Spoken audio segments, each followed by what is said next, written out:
Helianthus isn't just a spacecraft. It's a monument to the human spirit, to our ability to dream beyond the stars and adapt to the harshest conditions. In a bold mission, 2,800 people were chosen to embark on this epic journey. A century-long voyage at 24% the speed of light, heading toward Proxima Centauri B, a planet renamed Elysia by its future colonists. This is a journey through space, through time, and through the very fabric of what makes us human. Proxima Centauri B, or Elysia, is the final destination, a planet orbiting a red dwarf star located in the habitable zone where liquid water might exist. But what truly awaits us on Elysia? With gravity 2.6% stronger than Earth's and the dim reddish light of the star, the challenge of adaptation will be immense. Humanity, shaped by the bright light of the sun and Earth's gravity, will need to transform to thrive in this new environment. The launch marks the beginning of a journey of epic proportions. In the first 15 days, Helianthus accelerates, generating 1 g of force to keep everyone aboard in familiar conditions. The ship reaches its cruising speed, 4.24% of the speed of light, in just 2 weeks. In a few hours, it's already beyond the moon, and in less than 2 weeks, it has passed Mars.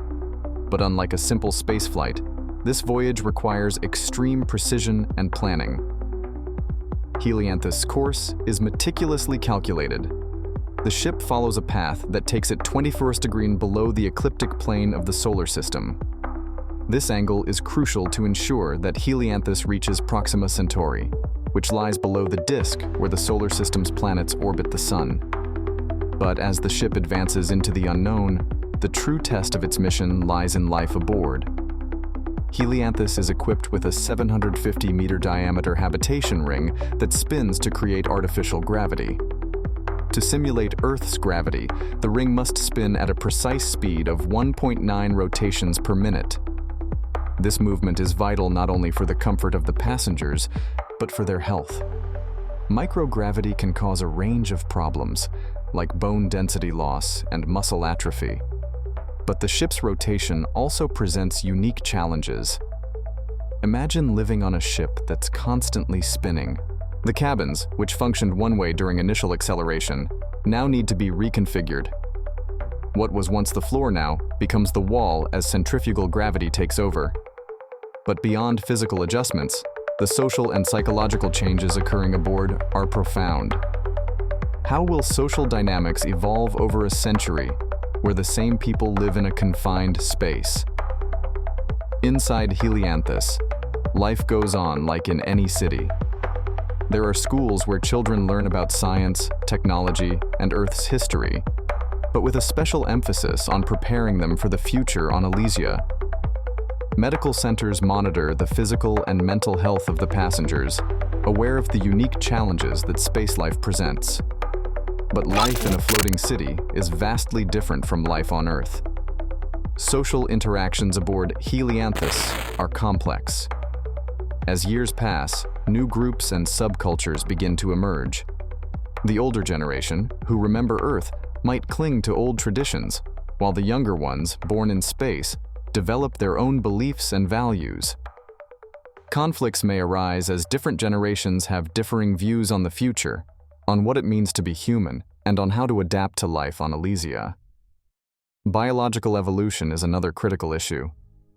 In a closed environment, bacteria and other microorganisms adapt and evolve rapidly. This raises worrying questions.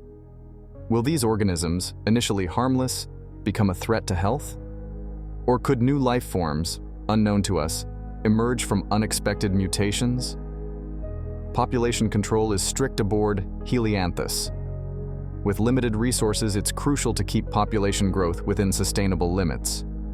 Each couple can have between 2 and 3 children, and genetic diversity is promoted through a system that encourages family rotation across different parts of the ship. But this controlled society raises significant ethical questions. To what extent can individual freedom be sacrificed in the name of collective survival? In the last 30 years of the voyage, preparations for arrival on Elysia intensify. Artificial gravity is gradually increased to simulate conditions on Elysia, where gravity is slightly stronger than on Earth. But adaptation isn't just physical. Human bodies begin to change. Denser bones, stronger muscles, but also new challenges. The increased gravity may heighten the risk of heart problems, especially for the elderly. And the red light of Helios will bring other profound changes. The dim light of Helios forces human eyes to adapt. Darker irises, perhaps even golden, begin to develop, optimized to absorb the available light. Over time, future generations may look noticeably different from the humans who left Earth. These physical changes will be accompanied by cultural and social transformations. What kind of society will emerge on Elysia? How will Earth's values be reinterpreted in light of the new living conditions? The final years of the journey are filled with tension and anticipation. The ship begins to decelerate, preparing to enter orbit around Elysia. For many aboard, Helianthus is all they've ever known.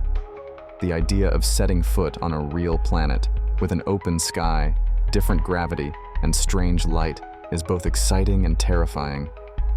What will life be like on this new world? Finally, Helianthus enters orbit. The sense of accomplishment is indescribable. After a century of travel, the descendants of those who left Earth are ready to begin a new life on Elysia. But communication with Earth, which was already difficult, now becomes almost impossible. With a delay of over 4 years for a message to go and return, the disconnection between the two civilizations, one on Earth, the other on Elysia, will become increasingly pronounced. This disconnection brings deep questions about identity. Will the inhabitants of Elysia still consider themselves Earthlings, or will a new identity emerge, shaped by the unique experience of living on a new planet? How will they handle the challenges that lie ahead? Limited resources, potential social tensions, and the uncertainties of living in such a different environment. Life on Elysia will not be easy. The society will face unique challenges, from adapting to the new gravity to surviving in an alien environment. Natural evolution may be accelerated, forcing the inhabitants to adapt or perish. On Elysia, humans will be forced to rethink everything, from how they live to how they relate to their new environment. The arrival on Elysia marks the beginning of a new era for humanity. But this new era will not come without sacrifices. How will the civilization on Elysia develop? Will they maintain contact with Earth, or will this gradual separation lead to a complete break? Communication, already difficult, could become obsolete, and what was once a mission to preserve humanity could result in the creation of a new species, a new culture, a new civilization, entirely independent. As the settlers establish themselves on Elysia, new ethical and philosophical questions emerge. How will they deal with inequalities that may arise in such a hostile environment? How will they ensure that limited resources are distributed fairly? And most importantly, how will they preserve their humanity in an environment where survival is a constant struggle? Life on Elysia will be a mix of nostalgia for Earth and hope for a better future. The memory of Earth, of the traditions and cultures that humans brought with them, will always be present. But over time, new traditions will emerge, new forms of social organization will develop, reflecting the realities of this new world. And what about the relationship with Earth? Will the civilization on Elysia maintain contact with their home planet? Or will this disconnection lead to the formation of a completely self-sufficient new civilization? Communication, already slow, may eventually cease, and Elysia may become a completely isolated world where a new form of humanity emerges, adapted to the unique conditions of their new home. The cycle of life begins anew on Elysia.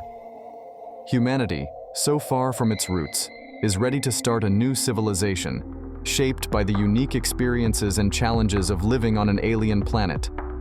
The memory of Earth will live on, but new identities will inevitably emerge, reflecting the realities of this new world. And you? How do you think this story will continue? What does the future hold for the settlers of Elysia? Share your thoughts. Let's explore the infinite possibilities of this new era for humanity.